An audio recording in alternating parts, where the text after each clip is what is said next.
A body overriding a soul. Adaptation. A domain cast over all of Shibuya, as if it were a veil. A seal placed ironically upon the greatest exorcist. A city's worth of curses being stacked upon a single individual. The showcases of sorcery in Shibuya move the characters and us much closer to understanding it. The core of cursed energy is selfishness. But what we learn from Shibuya is that selfishness is not a universal constant. It responds to the individual self and manifests in the world based on one's perception of that self. This is no more clear than in the instances of a body interacting with a soul. Just the information of Toji's body brought back from a seance is able to write over a soul, and perhaps a more useful yet understated moment is Geto's body attempting to strangle the brain inside. There's a bit where Geto Kamo talks to Mahito about his flawed perspective of the body and soul, but Mahito responds that the rules may apply differently for each of them. Each technique is its own worldview. This means something crucial to the world. The more in tune with your concept of self you are, the stronger your cursed energy gets. Narratively, more self-actualized sorcerers will be stronger. There is a reason Maki is stronger than Mai, and it isn't hard work. This can be said for practically every sorcerer in comparison to each other, because putting in the time to train the fundamentals of Jujutsu sorcery is actually the least important thing you need in order to improve. Prime example, Mei Mei. She took her body and basic cursed energy to their absolute limits and hit a wall before becoming grade 1. Only by figuring out her concept of self embedded in her crow's technique was she able to become as strong as she is. Mei Mei is greedy in terms of money by nature. That is a part of her self. So, by attributing value to everything, even the lives of others, she found the solution to her weak technique of having control over crows, releasing their limiters by forging a death pact with them. Each technique is its own worldview, and applying one's worldview correctly gets them closer to their concept of self. Caveat. Some selves are inherently more powerful than others. Gojo shifted the world's balance simply by being born. Others like Yuji and Yuta were introduced into the world of sorcery late and shot straight up to high standing because of their well-defined selves and genetics. When it comes to strength as a Jujutsu sorcerer, I believe the traits necessary in order of importance are self, genetics, and then training, with genetics being an important hurdle to surmount, but not the end-all. In the end, the journey of self-discovery, as Yuji calls it, is the most important component to awaken a sorcerer's potential. The concept of self reaches its acme with domain expansion. And they're kinda boring to talk about on their own, so I'm gonna discuss them relative to Black Flashes. I'm sorry, I made the Black Flash video, I don't know what you expected. Here we have a split. The pinnacle of self-actualization cannot come from both domain expansion and the Black Flash at the same time. Now with Supreme Arts thrown into the mix, that distinction gets even more complicated. I would like to propose that a domain expansion is the manifestation of self-actualization, whereas a Black Flash is the full awareness and prioritization of self over an opponent. I have received comments that state that a Black Flash is a critical hit. You cannot at will decide when you hit a Black Flash. This is wrong, proven demonstrably in Shibuya. Please note that when anything related to cursed energy is explained by a character and not the narrator, the audience cannot believe in that statement fully. There are prerequisites to hitting Black Flash, otherwise comparing it to a critical hit would make any Jujutsu sorcerer capable of getting lucky with it. They cannot. There are selves more compatible with the Black Flash, much like there are selves more compatible with domain expansion. Consider the fact that Yuji and Nanami are the record holders for consecutive Black Flashes, but neither achieved a domain expansion by the end of the Shibuya incident. On the opposite side of the spectrum, Megami has created an incomplete domain, yet has not shown the capacity for a Black Flash. Also consider the first curse on record to use a Black Flash was Mahito, while many more curses are adept with domain expansions, Mahito even awakening his beforehand. Hanami and SO even seem to lack awareness of what a Black Flash is in their fights with Yuji.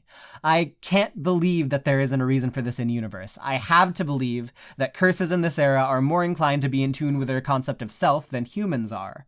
But even if that holds true for domain expansion, Black Flashes are a bit more complicated. After all, no sorcerer can use Black Flash at will. Oh. Yuji and Todo versus Mahito, more than any other fight up until then, shows definitive proof that all Black Flashes are character motivated. The anime skips this bit, but after Mahito lands his first, the narrator states that the sparks of black do not choose who to bless. This is true, the narrator says so, but it's only part of it. The bigger truth reveals itself after Yuji breaks through the conventional knowledge of the Black Flash. There are no chosen ones. You have to choose yourself. Proceeding based on the premise that there is a reason for Black Flash proficiency, let's take another look at the record holders. Yuji is Sukuna's vessel, firmly aware of the shape of his own soul because he harbors another. He's also never held back against a cursed spirit, but when he found out Eso was human, his battle concentration broke, and the fight ended in sorrow. Nanami had been beaten down by both the weight of Jujutsu and regular society. Due to his experiences, though, he chose to remain a sorcerer to stay within the flow of natural human behavior. His technique also necessitates incredible precision, with no room for physical or emotional error. With domain expansion, your self is strong enough to exist distinct from physical space. But with the Black Flash, your self is defined in relation to your opponent. Yuji and Nanami don't have a strong concept of self detached from other people, like Megami and Gojo do. They're in the simple business of saving indiscriminately. But having that social awareness, the emotional capacity to not even feel a shred of respect for your enemy, and yes, even knowing your type of woman, is all conducive to the sparks of black. It's knowing your place and identity in social dynamics enough to be able to completely shut your opponent out from your consideration. Hopefully, this framework allows us to explain and theorize about characters better. Perhaps the special grade curses are less likely to Black Flash because they come from humans and subconsciously still feel subservient to them. The sorcerers under Yuki Tsukumo seem very Black Flash oriented, but is that the best thing when it might interfere with awakening a domain? Also, Yuta's Black Flash in JJK Zero is technically a retcon, but it makes so much sense from a character standpoint and is so damn cool. Like, come on, of course he put one in there. Black Flashes are also interesting because they aren't exactly a comeback mechanic. You already have to be pretty naturally strong-willed against your opponent to pull one off. Even though Nanami and Mei are character foils, I still think both of them are more likely to awaken to Black Flashes than their domain expansion. You know, domain expansion to Black Flash could actually be a pretty interesting character personality test. Okay, fine. I get it. Too much. We can talk about Sukuna now. Sukuna, as the person most knowledgeable about his self-concept and the laws of the Jujutsu world, is the first character to get the audience to think about the underlying principles of cursed energy, and is key to understanding them. He outright states that not even the first special grade understands the true essence of a curse. And if that one doesn't, we certainly don't. Hey, pause, what the fuck is this? Is this reverse curse technique? Does the color choice fucking matter here? Yuji's sense of self is being a good, wonderful little shonen boy saving everyone. The emotions he draws from here are the opposite of that. It's like hatred and fear. Even though he thinks that's the source of cursed energy, is he dragging the opposite of his sense of self out for you? What the fuck, bro? The vague concept sorcerers have today of the source of curses is some pool of humanity's negative emotions. It's practically only Sukuna, Gojo, and Principal Masamichi that show their hand and put this foundation into question. In episode 6, Sukuna explains that seeking selfish gain beyond one's means results in retribution, and that pacts of mutual interest are one of the key factors of Jujutsu. Pacts are so immutable that even Sukuna can't break the one that he forges with Yuji, and so powerful that when used correctly, a crow can take out a special grade. Akin to a vow involving multiple people, they're kind of the opposite of Black Flashes, where instead of one party completely prioritizing themselves over the other, concessions are made for each party in order to increase the cursed energy of the system. For as selfish as Sukuna is, he isn't solitary. Uraume is a trusted aide, and his interest is piqued with Megami. And as cool as domains and cursed techniques can be, for the most part, the value of cursed energy is predicated on a victim. Jujutsu is a tug-of-war between the self and the rest, a dance of giving and stealing ground. The ones with power get more freedom to exert their concepts of self over others, but ultimately, even those at the top still have to abide by the laws of cursed energy.